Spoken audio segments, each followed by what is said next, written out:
Howdy folks, welcome to Grumpy Viking Tactical Channel. I am your host, the Mighty Bjorn, and today for you, I'm going to be talking about pistol stances. And actually, I'm going to be talking about movement. And originally I wasn't going to talk about this subject because more or less this was a subject to me that was more of a situational dictation thing. I really can't tell you what you're going to do when time comes when you draw your gun in self-defense or whatever, if it's shit hits the fan or whatever it's going to be. I can't tell you that type of stuff. That's kind of, you're going to have to figure it out for yourself when time comes.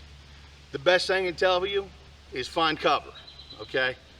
But I can give you some tips here, little tips, little tricks about moving around and essentially keeping your gun in the fight, no matter what it's going to be.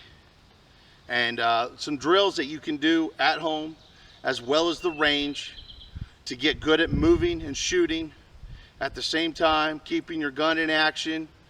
But always, you got to be, at the end of the day, it's going to be on you. It's going to be situational dictation. You're going to have to be mindful of your surroundings. Now, I got a lot of comments on why were you so focused on pistol stances. That's great for when you're standing at the flat range doing target shooting, but that's not going to matter in a gunfight. Okay, realistically, it is going to matter, because even when you're moving and shooting, if you will, even when you're moving, when you draw your pistol and present your pistol, even if you're moving, the way you present your pistol, the way you put your arms out, you absorb the recoil in your arms, the way you keep your sights on target, okay, that's part of your pistol stance. Even if you're moving, that's going to be a part of what you want to do. You're still going to want to try to keep that locked in the best you can with what you can do. Now, there's some things that you're going to want to do there in the process, because like with the isosceles, you want it out. However, when you're moving, you're going to want to bring your pistol in a little bit. You're not going to want to put it out there, because if you're moving, that's what you're going to get. You're kind of like a pendulum then. So you're going to want to bring it in a little bit to help keep better balance of your pistol. It's a little bit easier to move and shoot with a rifle, but it's a little bit harder with a pistol. A little bit trickier. Same way with your knee bend. I harped about keeping your knees bent when you're in your pistol stance. Well, when you're moving, you're going to want to keep your knees bent, because when you're by keeping your knees bent and you're taking your steps, heel to toe, okay, your knees are absorbing your recoil. And the better you can keep your knees bent, the more recoil they're absorbing. So that's a part of your basic pistol stance. I was essentially approaching the pistol stance stuff as you have no idea anything about pistols, that you're brand new to the whole concept of using handguns.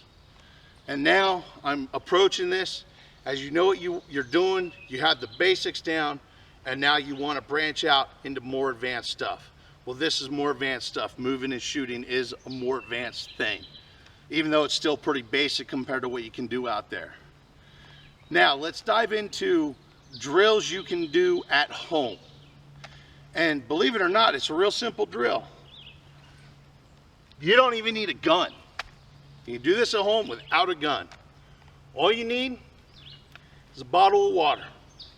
Nice clear bottle of water. Hold it upside down like you're holding a pistol and walk around with it. That's it. Hold it out there like you're holding a pistol. Now, of course, like I said, you want to bring it in a bit, right? And then just walk around with it and watch how much it shakes.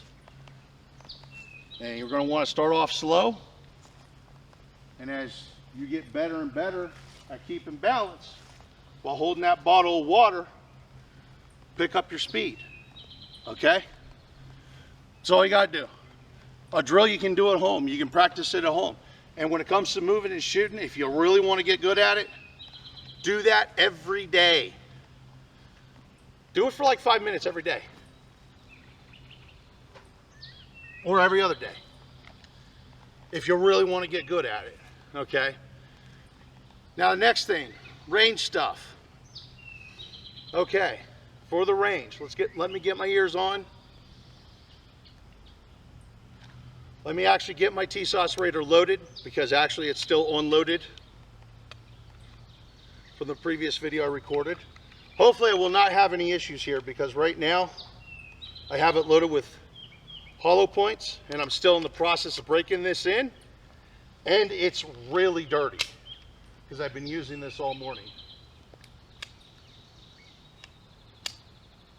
Which of course I'm going to have issues. There we go. Now when you're at the range, okay, hopefully you can get to a range or somewhere where you can just practice, set up your target, start at 7 yards, okay, get into your stance, walk towards your target and shoot. Every time you take a step, shoot.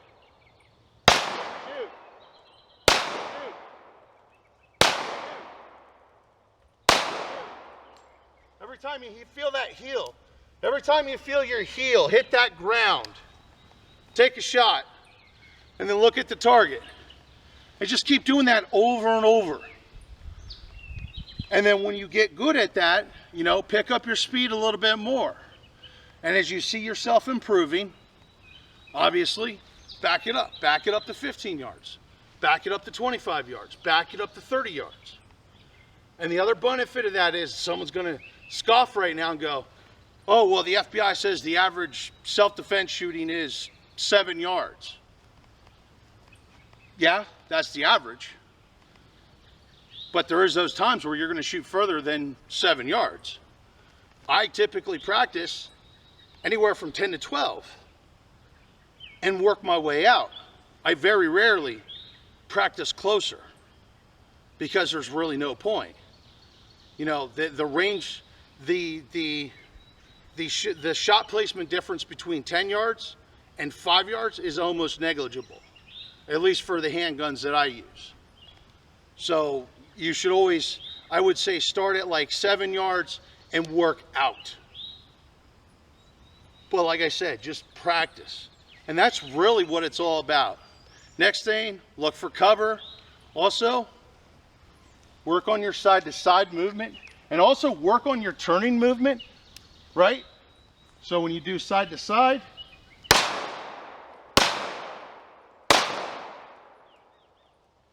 and that's it. And that's literally it, because I only had one mag loaded up to do the demo here. That's because literally I am out of ammo today, folks. I've been shooting ammo all day. But anyway, folks, besides ammo, I want to say thank you to all my Patreon supporters. You guys make this kind of stuff happen. Basically, it allows me to buy ammo so I can come out here to the range week in and week out to do videos like this. Hopefully everybody has been enjoying the content and has been learning and gleaming stuff from like this, or from the videos like this. But anyway, folks, thank you very much for tuning in, and have yourself a wonderful day.